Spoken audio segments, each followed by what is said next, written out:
At 77, Robert Plant is not admitting that Led Zeppelin meant nothing to him. He is admitting something more complicated. The band still matters, but it cannot become his whole life again. That distinction is easy to miss. For years, headlines have reduced Plant's position to a simple argument. Jimmy Page wants the band back, the fans want the band back, Robert Plant says no. So he must be stubborn, bitter, or afraid. But when you listen to what he has actually said, and watch what he has chosen to do, the picture is less dramatic and more human.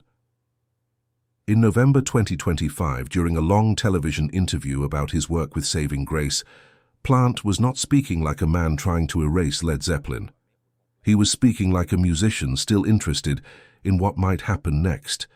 He was discussing a quieter group built around acoustic instruments, folk songs and shared vocals with Susie Diane. No giant screens, no attempt to recreate 1973. And perhaps that is the admission hidden in plain sight. Plant seems to understand that returning to Led Zeppelin would not simply mean singing old songs. It would mean stepping back into a role the world has preserved for him, the golden-haired frontman, shirt open, voice reaching above Jimmy Page's guitar. Plant remembers that figure too. But memory and identity are not exactly the same thing. You may disagree with his decision. Many fans do. After the surviving members performed at London's O2 Arena on December 10, 2007, the response was enormous. Jason Bonham played drums in place of his father, John Bonham, and for one evening the group sounded remarkably convincing. Reunion rumors followed. What happened next depends on who you ask. There were reports of major tour offers. Jimmy Page and John Paul Jones appeared open to continuing. Plant chose another direction, recording and touring with Alison Krauss after the success of Raising Sand. At the time, that choice confused people. Why walk away just when Led Zeppelin had proved it could still work? I think Plant's later comments offer part of the answer, though not a complete one. In a 2025 interview, he described the old hits as a memoir and questioned how they could relate to the present. He did not say the music had become worthless. In fact, he praised less obvious Zeppelin recordings, including Achilles' Last Stand and For Your Life. His resistance seems directed less at the songs than at the machinery surrounding them. That machinery is powerful. A reunion would be marketed as history returning. Every gesture would be compared with old film. Every high note would become a test. Every photograph would invite the same question. Can they still be who they were? But no one can. Plant has occasionally returned to Zeppelin material. He has performed Ramble On, The Rain Song, Four Sticks, and more rarely, Stairway to Heaven. That contradiction matters. It suggests he is not running from the past. He is deciding when, where, and in what form he will meet it. There is also John Bonham. Plant has never offered one tidy explanation that settles everything, and we should be careful not to manufacture one for him. Bonham's death in September 1980 ended the original band. The surviving members announced that December that they could not continue as before. Plant has lived with that decision longer than Led Zeppelin actually existed. Maybe the question is no longer why he refuses a reunion. Maybe it is why people still expect him to surrender the life he built afterward. And when you look at him now, still touring, still rearranging old songs, still searching through folk, blues, country, and music that does not fit neatly into one category, the answer begins to appear. Not as a confession, more like a pattern. Robert Plant did not spend 45 years trying to escape Led Zeppelin. He spent them trying to remain Robert Plant. The strange thing about Led Zeppelin's final full concert is that it did not feel like a failure. It felt like a beginning. On December 10, 2007, Robert Plant walked onto the stage at London's O2 Arena with Jimmy Page, John Paul Jones, and Jason Bonham. The concert had been organized in memory of Ahmet Ertegun, the Atlantic Records executive who had supported Led Zeppelin from the beginning. It was supposed to be one night, a tribute. Nothing more had been officially promised. Still, almost everyone understood what was really being tested. Could Led Zeppelin exist again, not in photographs, not through remastered albums or old concert footage? Could they stand together in front of an audience and sound like a living band rather than a carefully preserved memory? They had rehearsed for weeks. According to the musicians, those rehearsals were taken seriously, partly because earlier reunions had been uneven. Their appearances at Live Aid in 1985 and Atlantic Records' 40th anniversary concert in 1988 had not produced the kind of performance they wanted people to remember. This time, they prepared. Jason Bonham was not asked to imitate his father exactly. That would have been impossible and perhaps unfair, but his presence gave the evening a personal weight that another drummer could not have provided. He had grown up around the band. He understood not only the arrangements, but what John Bonham represented to the three surviving members. When the opening notes of Good Times, Bad Times began, there was no elaborate introduction. The audience already knew why they were there. Plant's voice had changed, of course it had.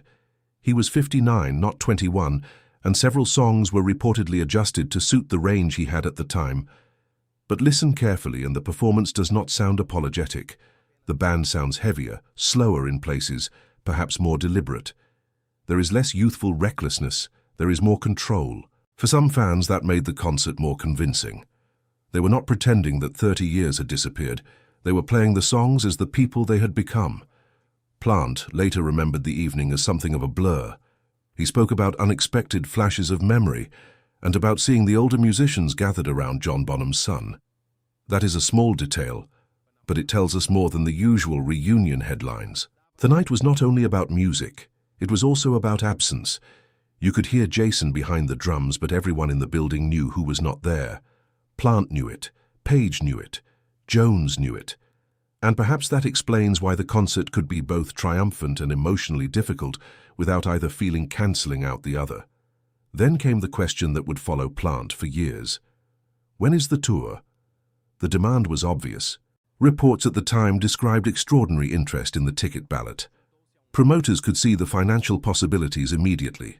A full Led Zeppelin tour would almost certainly have become one of the largest concert events of its era. Jimmy Page seemed interested in doing more.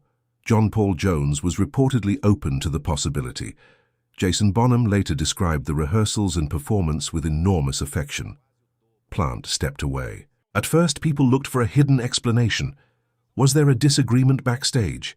Had the old tensions returned? Was Plant unhappy with Page? Was his voice unable to survive a long tour? The exact conversations between the musicians remain private, and different accounts have emphasized different details. But Plant's public position was relatively consistent. He already had another musical life in motion. Only weeks before the O2 performance, he and Alison Krauss had released Raising Sand, an understated collection produced by T-Bone Burnett. The album sounded almost nothing like Led Zeppelin. Plant was no longer competing with an enormous guitar or trying to rise above John Bonham's drums. He was singing closely with Krauss, sometimes almost disappearing into the harmony. That project was not a side activity waiting to be abandoned. It mattered to him. And this is where the usual interpretation becomes questionable. People often say Plant chose Alison Krauss instead of Led Zeppelin, as though he were selecting between two touring schedules. But perhaps the decision was more fundamental. One path required him to continue exploring, the other required him to become a monument. I cannot know whether he thought of it in exactly those words. Plant himself has given different answers in different interviews, sometimes serious, sometimes impatient, sometimes humorous. But his actions suggest that the success of the O2 concert did not convince him that Led Zeppelin should return permanently. It may have convinced him of the opposite. They had managed to do it properly. They had honored Ertegun. They had honored Bonham. They had corrected memories of earlier, less successful reunions. And they had left the stage before the performance became routine. There is a temptation to believe that every beautiful moment should be repeated. But repetition changes a moment. A single concert can remain a reunion. 50 concerts become an industry.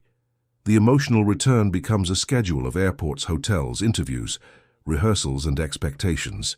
Every night must recreate something that originally happened without anyone knowing it would become history. Plant appears to have understood that distinction before many fans were ready to accept it. The O2 performance proved that Led Zeppelin could still play. It did not prove that they should continue. Before Robert Plant could decide what Led Zeppelin meant to him, Life had already changed the meaning of everything else. In August 1975, Plant and his family were involved in a serious car accident on the Greek island of Rhodes. His wife, Maureen, was badly injured. Plant suffered multiple fractures and spent months recovering, at times using a wheelchair. The band's touring plans stopped immediately. That period matters because it interrupted the image people had of him. Until then, Plant had seemed almost physically untouchable.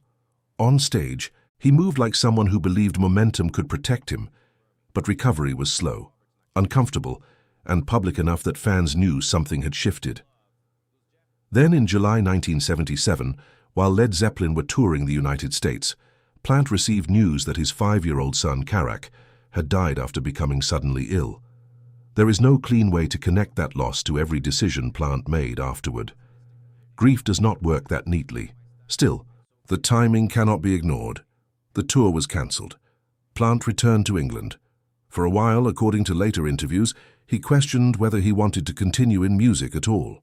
John Bonham reportedly stayed close to him during that period. Their friendship had existed before Led Zeppelin, rooted in the English Midlands rather than fame. Looking back, that bond makes what happened 3 years later feel even heavier. When Bonham died in September 1980, Plant had lost more than a drummer. He had lost someone connected to the life he knew before the stadiums. You can hear people describe Led Zeppelin as 4 brilliant musicians, and that is true. But perhaps Plant experienced the group in more personal terms. It included a friend who had stood beside him during the worst moment of his life. That does not explain everything. It should not be used as a simple answer for every rejected reunion. But it changes the question. When fans asked Plant to return, they were remembering the music. Plant may also have been remembering the costs surrounding it, and those are not the same memory. In June 1982, Robert Plant released Pictures at 11, his first solo album. That date is important, but not because the record offered a clear answer about his future. It did not. Plant was still working out what a career outside Led Zeppelin might sound like, and you can hear that uncertainty throughout the album. Some moments remained close to the heavy rock people expected from him. Others moved toward synthesizers, restrained vocals, and more atmospheric arrangements.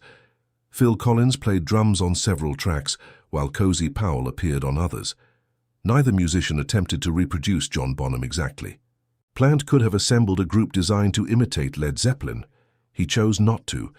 That decision may appear obvious now, but it was not necessarily safe in 1982. Led Zeppelin had been one of the largest bands in the world.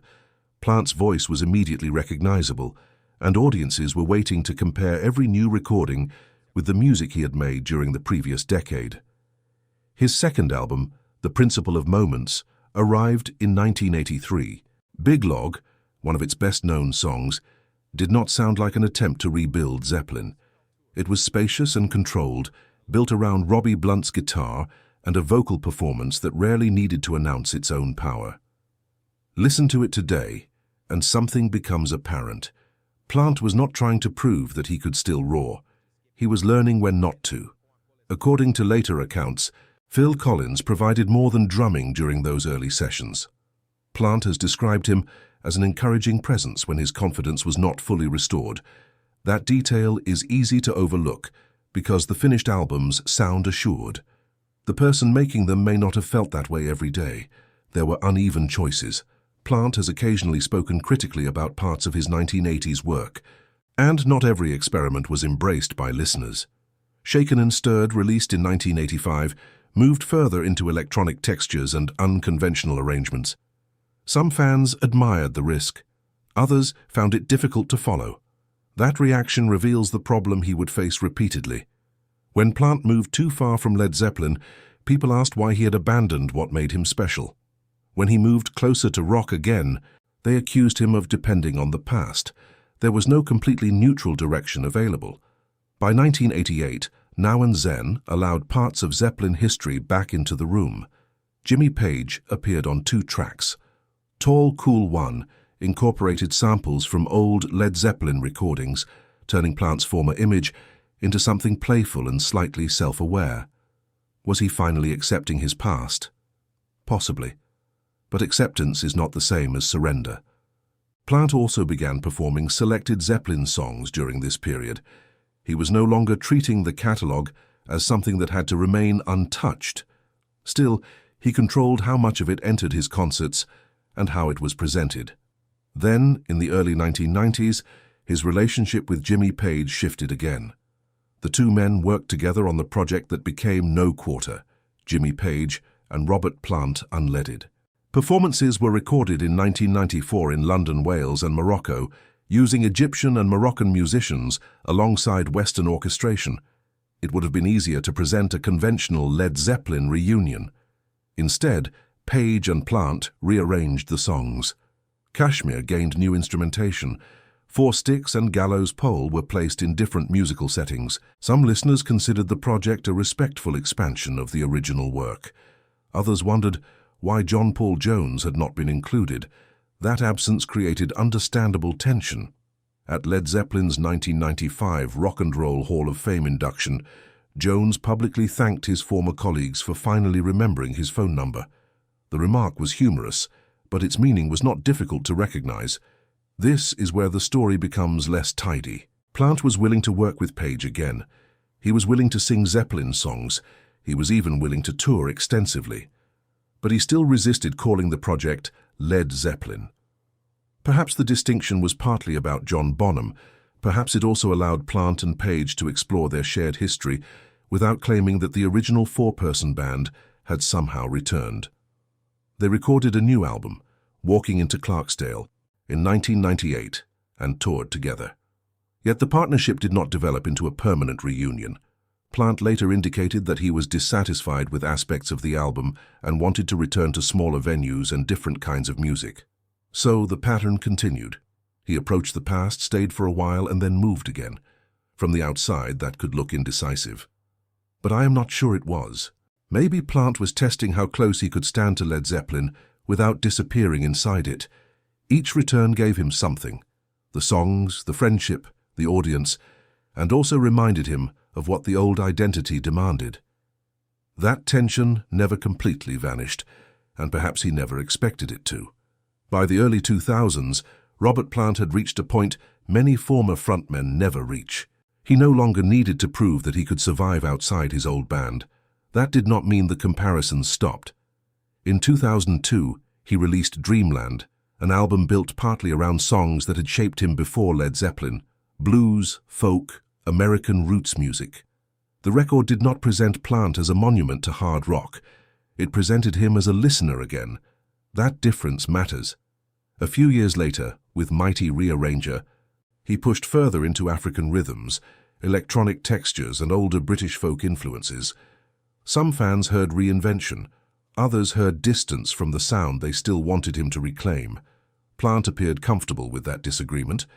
Then came Raising Sand in 2007, recorded with Alison Krauss and produced by T-Bone Burnett. The timing was almost impossible to ignore. The album arrived shortly before the Led Zeppelin performance at the O2 Arena, creating two very different versions of Robert Plant in public at the same moment. One was standing beneath the enormous weight of rock history. The other was singing quietly beside Krauss. Raising Sand became a major success and later won 5 Grammy Awards, including Album of the Year. But the awards alone do not explain why the project mattered. Plant's voice was no longer required to dominate every song. Sometimes it blended into the arrangement. Sometimes Krauss carried the emotional center. For a singer once known for occupying every inch of a stadium, that restraint felt deliberate. And perhaps this was one reason the expected Led Zeppelin tour never happened. The exact private discussions remain unclear. Reports described large financial offers, and Page publicly expressed frustration that the momentum after the O2 show had not continued. Plant, meanwhile, returned to his work with Krauss. It would be easy to call that rejection. I think it may have been preference. Plant had found a musical environment where no one expected him to compete with his younger self. He could sing lower, pause longer, let another voice lead. When he later worked with Band of Joy and the Sensational Space Shifters, the same pattern remained visible. Familiar songs appeared, but often rearranged until they belonged to the present performance rather than the old recording. You may hear that as avoidance, or you may hear someone protecting his curiosity. In 2021, Plant and Krauss released Raise the Roof, returning to their collaboration without simply copying their first album. Even then, he continued revisiting Zeppelin material selectively on stage. That contradiction is probably the point. Robert Plant has never completely left Led Zeppelin behind. He has simply refused to let it decide every road he takes. And perhaps what fans suspected was never that he hated the band. Perhaps they sensed that he valued his freedom more than the reunion everyone else had already imagined for him. For years, Robert Plant seemed more comfortable rearranging Led Zeppelin songs than explaining Led Zeppelin itself. Then he agreed to participate in becoming Led Zeppelin. The documentary was unusual because Plant, Jimmy Page, and John Paul Jones had rarely approved a large film project about the band's history. Many books and television programs had already told versions of the story, usually focusing on hotel destruction, drugs, occult rumors, and tragedy. This film took a narrower path. It concentrated mainly on how the four musicians found one another and how between 1968 and 1970 they became successful with astonishing speed. The filmmakers used archival recordings of John Bonham's voice, along with interviews and footage that had not been widely seen. That limit is worth noticing. The documentary did not attempt to explain every scandal, argument, loss, or decision that followed. It did not offer the complete moral accounting some viewers expected. Depending on your perspective, that made it disciplined or incomplete. Plant did not suddenly sit down and confess to every rumor attached to the band. He spoke about music. He remembered hearing American blues and rock and roll as a young man in England. He described the excitement of meeting musicians who could turn those influences into something much louder and less predictable. At moments, he appeared amused by the person he had been. But amusement can create distance. When someone watches his younger self on a screen, what is he really seeing? A version of himself he misses? A stranger? Perhaps both. I think Plant's participation revealed something that years of reunion questions had obscured. He was not unwilling to look back. He was unwilling to look back under conditions chosen entirely by other people. A stadium tour would ask him to reproduce the past. A carefully shaped documentary allowed him to examine it. Those are very different acts. There was another contradiction. Around the same period, Plant continued performing old material, but rarely in its original form. With Saving Grace, the group he had developed alongside singer Susie Diane, the arrangements became smaller and more rooted in folk, blues, and acoustic traditions. The band began taking shape before the pandemic and continued working in the English countryside during the years when ordinary touring was interrupted. Their first album together, also called Saving Grace, was eventually released in September 2025. Plant was 77 by then. The album contained interpretations of other writers' songs, rather than an effort to produce a late-career collection of grand personal statements. That choice may sound modest, but it fits a pattern visible throughout his solo career. Plant often seems most interested when he is responding to music that existed before him or outside his reputation.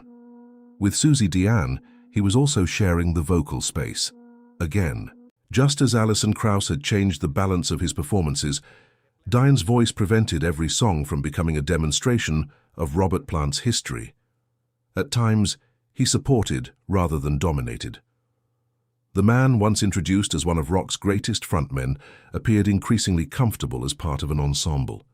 You could interpret that as the natural adjustment of an older singer. That is probably part of it.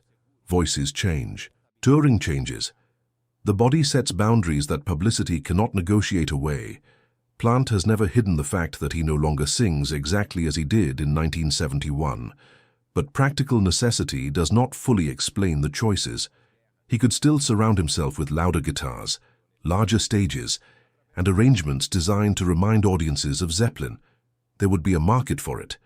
Instead, he repeatedly moves toward music, where listening matters as much as command.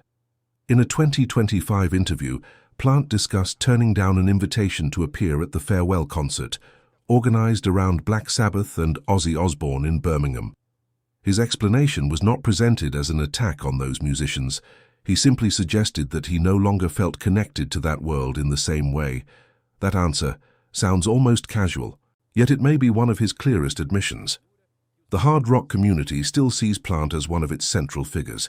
Festivals, magazines, and tribute events can place him inside that history whether he volunteers or not. But Plant's own sense of belonging appears to have moved elsewhere. Not completely. Saving Grace has performed Zeppelin songs, but when they do, the songs are altered, stripped down, sometimes made older rather than newer, as though Plant were tracing them back toward the folk and blues traditions that helped create them. That detail matters. He is not preserving the recordings exactly. He is testing whether the songs can survive without the mythology around them. Some fans may feel frustrated by that. They do not want a delicate reinterpretation.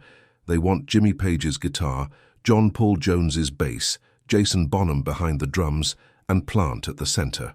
There is nothing dishonest about wanting that, but there would also be something dishonest in Plant agreeing to it only because everyone else wanted him to. Looking back now, his choices seem less like a rejection of Led Zeppelin and more like a long negotiation with it. He accepts the music, he accepts the importance. What he does not accept is the idea that history owns the rest of his time. In October 2023, Robert Plant did something that surprised even people who had followed him for decades. He sang Stairway to Heaven. The performance took place on October 21st at a private charity concert connected to the Cancer Awareness Trust. Plant appeared alongside musicians including Andy Taylor, the Duran Duran guitarist who had publicly discussed his treatment for prostate cancer. This was not a Led Zeppelin reunion. Jimmy Page was not standing beside him. John Paul Jones was not there.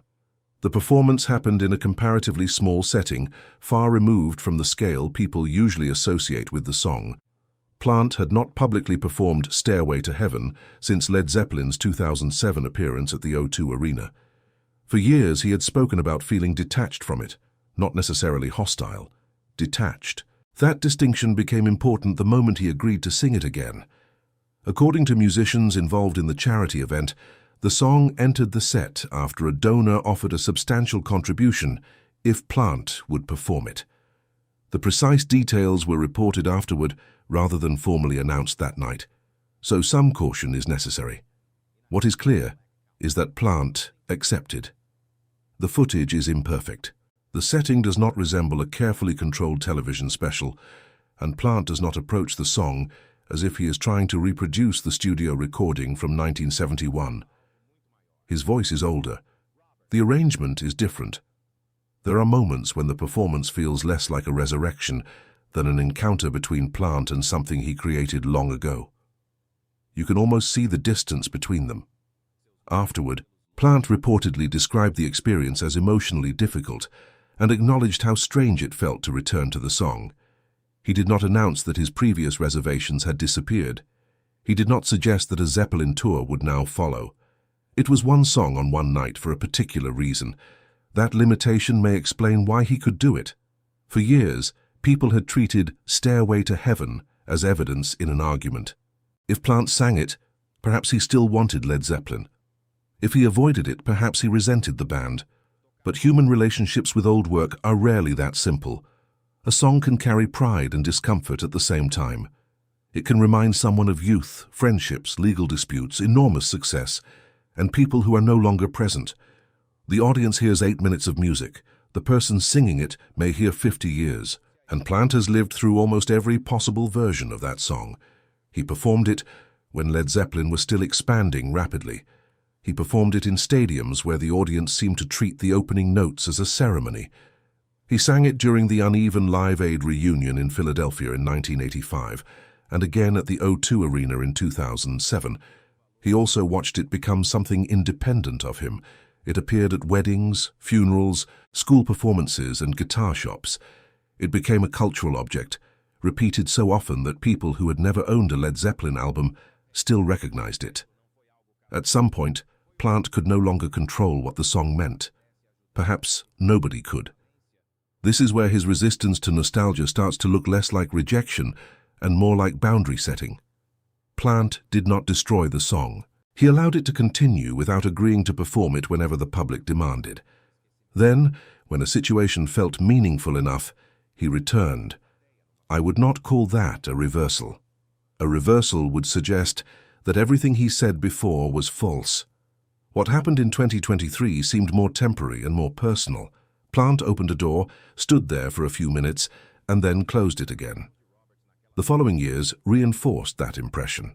With saving grace, he continued performing selected Led Zeppelin material, including Ramble On and Four Sticks, but the songs were reshaped around the group's acoustic and folk-based sound. In a 2025 television appearance, Ramble On no longer arrived as a command from a stadium stage. It became part of a shared performance. Plant did not hide the song's origin. He simply refused to place it behind glass. That approach may frustrate listeners who want authenticity to mean replication. They want the guitar tone, the physical force, the exact pauses, and the voice as it sounded when Plant was 22. But that version of authenticity is impossible. Even a full reunion could not return the musicians to 1971. It could only place older men inside arrangements created by their younger selves. Plant appears more interested in another possibility, allowing the material to age with him. Sometimes that means lowering the key. Sometimes it means changing the instrumentation. Sometimes it means leaving the song alone for 16 years. And sometimes, under unusual circumstances, it means singing Stairway to Heaven again. Not because the past has won, because for one evening he was willing to meet it. So what has Robert Plant finally admitted? Not that he despises Led Zeppelin. Not that the surviving members secretly hate one another, and not that a single argument destroyed the possibility of a reunion. The truth appears quieter than that. Plant has spent decades showing that he does not want the greatest achievement of his youth to become the only measure of the rest of his life. He has returned to the songs when the setting felt right. He performed with Jimmy Page. He stood beside John Paul Jones again. He sang with Jason Bonham at the O2 Arena. He even returned to Stairway to Heaven under unusual circumstances. But each time, he eventually stepped away. That pattern is difficult to dismiss. There may have been private disagreements we still do not know about. There may have been financial offers, personal tensions, practical concerns about touring, or conversations that the musicians have chosen to keep between themselves. The full story has never been publicly confirmed, and perhaps it never will be. What we can observe is that Plant repeatedly selected uncertainty over repetition. He chose small projects that might fail instead of a reunion almost guaranteed to sell out stadiums. He allowed his voice to change, rather than forcing it to compete endlessly with recordings made when he was barely out of his 20s. You may see that as frustrating. Some fans spent years waiting for one final tour. They wanted closure, although it is worth asking what closure would actually look like. One tour might have led to demands for another. One final performance might never have felt final enough. Plant seems to understand that nostalgia is rarely satisfied. It always asks for one more night. Now, at 77, he still sings. He still travels. He still reaches back toward blues, folk, country, and the older musical traditions that existed before Led Zeppelin. Some evenings he brings the Zeppelin songs with him. Other evenings he does not. I do not think he has solved his relationship with the past. I am not sure anyone truly does. He appears to have found a way to live beside it, without allowing it to make every decision. Maybe that is what people suspected all along. Robert Plant did not refuse the reunion because Led Zeppelin had become meaningless. He refused because it remained powerful enough to consume everything around it. And somewhere between honoring that history and protecting the life he still has, Plant continues moving. Not completely away, not completely back,